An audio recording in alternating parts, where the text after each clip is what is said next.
What is up, everybody? If you're one of the three people that watches these videos, apologies for not uploading another mix breakdown last week. But I'm back with another visual breakdown. We'll have more mix breakdowns this week. Today, I decided to take a break from Blender and take a look at the visuals for Phoenix, the piano piece that happens like about a third of the way through the album. I just released the Phoenix visuals as a standalone video on my channel, so I thought I'd do the breakdown right after, so that way if people thought it was cool, they could see how I made it. I made this whole entire thing in Unreal Engine 5, as opposed to 90% of the visuals which are made in Blender, and I believe in this project, there's really nothing that even I got imported from Blender. I do later in my a single point thing import a lot of stuff from Blender into it, and I'll show that workflow. But this is pretty much all Quixel Bridge assets, one metahuman, a couple standard shapes, and a Niagra Particle system. And if you run around here, I'll just go over the basic elements of the scene first, and then we'll get into the sequencer. So first, for the environment, I used the landscape mode to just kind of sculpt a little valley here. Added a bunch of exponential height fog, atmospheric fog, anything that gave me fog, I put in here.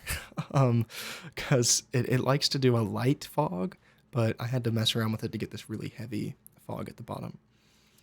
And the main elements in the scene are just a bunch of big Quixel Bridge rocks that are around here, and like these big valleys and stuff. Not valleys, big cliffs in the background to kind of block out the scene. These, again, I all got from Quixel Bridge, which if you're not aware of what that is, if you have no idea what I'm talking about, if you download Unreal Engine, you can also get Quixel Bridge. It's free. It's amazing. It's just a huge asset library that you can instantly transfer stuff, super high quality assets into Unreal Engine. And you can also do it for any other 3D program too. So I've been recently using some of the assets in Blender, even though fair warning, if you use these assets in Blender, they are ridiculously high poly count because they're really detailed. Unreal Engine can handle that fine. Blender, not so much. So watch out with that.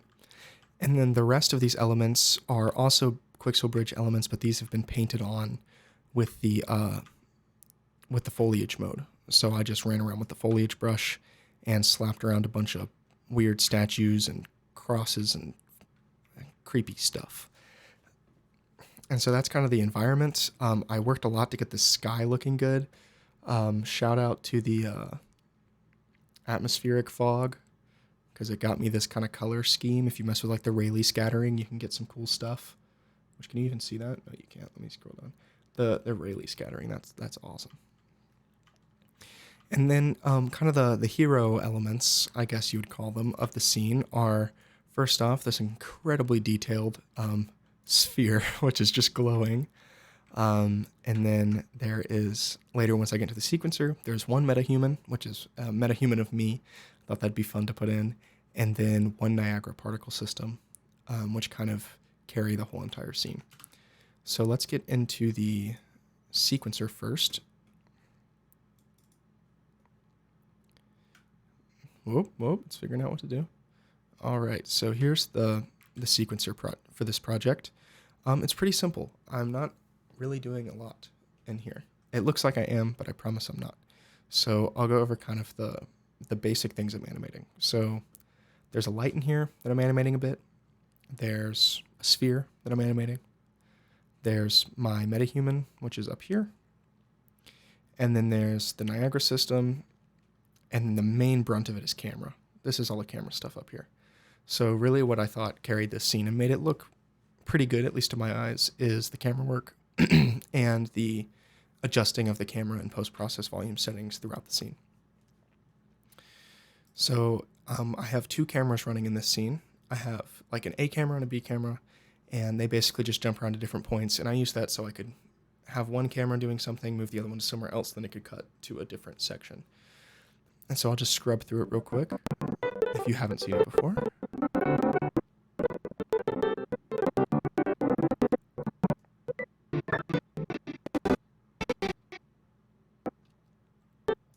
So it's very, very simple.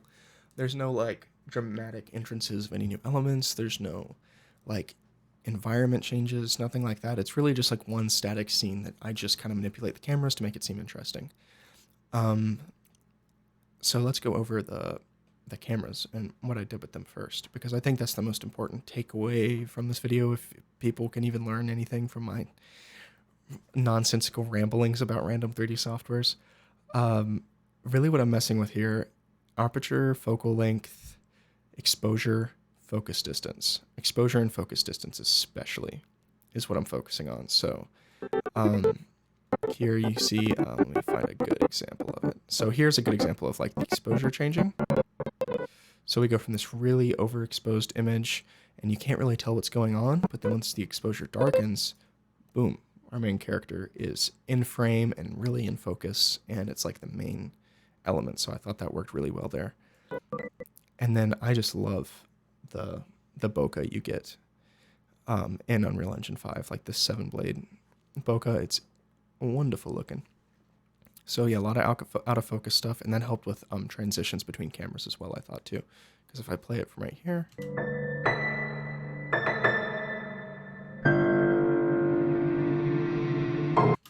and you get kind of a weird blink in the viewport player, but you don't really get that in the final visuals.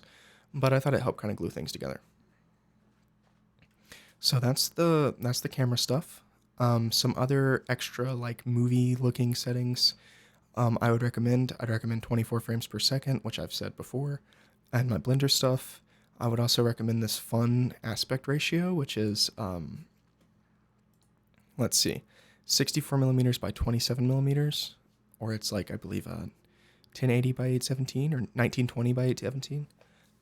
And essentially what this does is give you like those black bars on the top and bottom. And I'll link an amazing video by the Pwnisher, Clint, in the comments about where he goes over all sorts of settings on how to make Unreal Engine look more cinematic. And I basically followed that video almost to the T on all of my camera settings, my render settings, my post-process volume settings. I just adjusted it to my needs specifically. But yeah, let's just get into the particle system and maybe one or two other things, and then we'll be done. I already recorded this video once, so I'm trying to make it not as miserably long as the first time I did it. So this particle system comes from another YouTube tutorial, which I'll also link below, and it's a great one. And basically the point of the tutorial is to get kind of this dynamic, flowing, almost alive feeling particle system, which is what I wanted in this scene. So essentially what it is, it's just, it's the hanging particulates preset. When you go to create a new particle system, it'll give you a list and click hanging particulates if you want something like this. And then I changed it from like just points or whatever to a mesh. I'm using this little pyramid here. I would strongly recommend using one of the lowest poly meshes you can find. So either cubes or the little pyramid things or something like that. Nothing round.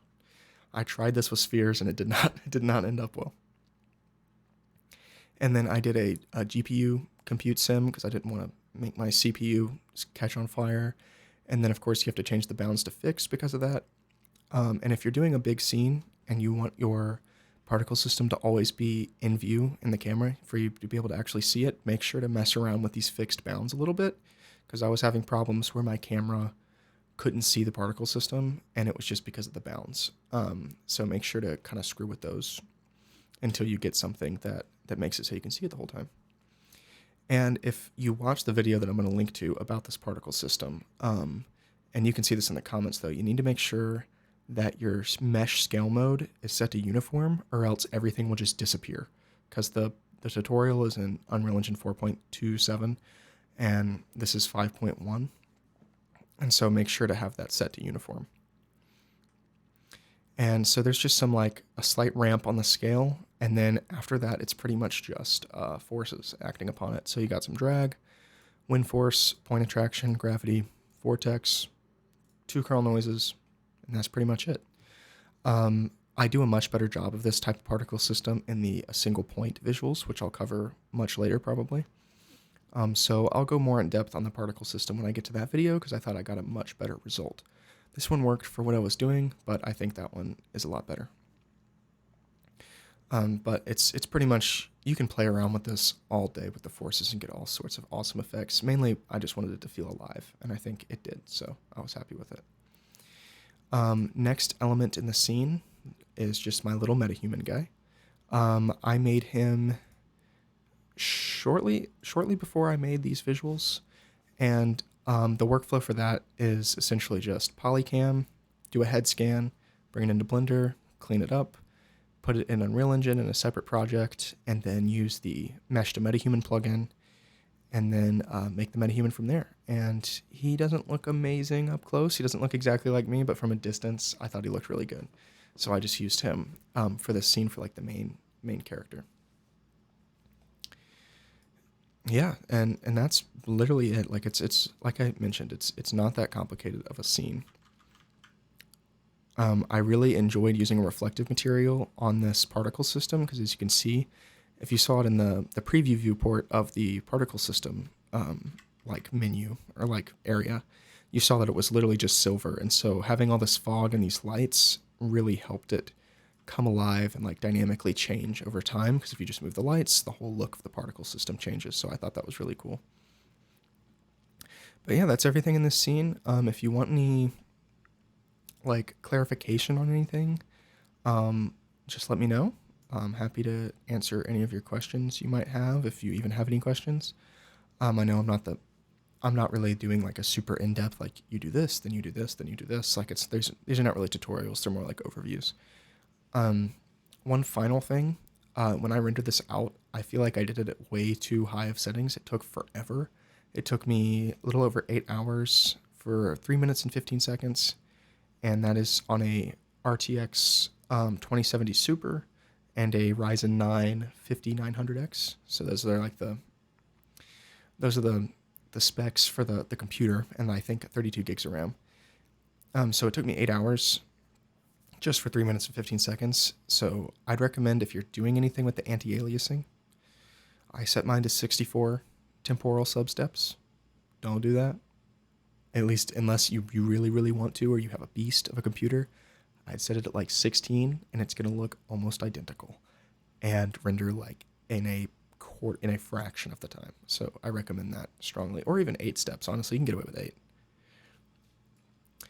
Yeah, that's my final little tidbit of suggestions for this. But yeah, hope you enjoyed it, and I'll go over some more Unreal Engine tips and tricks later when I get to my a single point visuals, and a lot of that will be going over environment building, more landscape stuff, because as you can see here, this is just like a matte black that I used for the floor here, and also getting assets into Unreal Engine from Blender, which I did. So yeah, thank you very much, and I'll see you in the next video.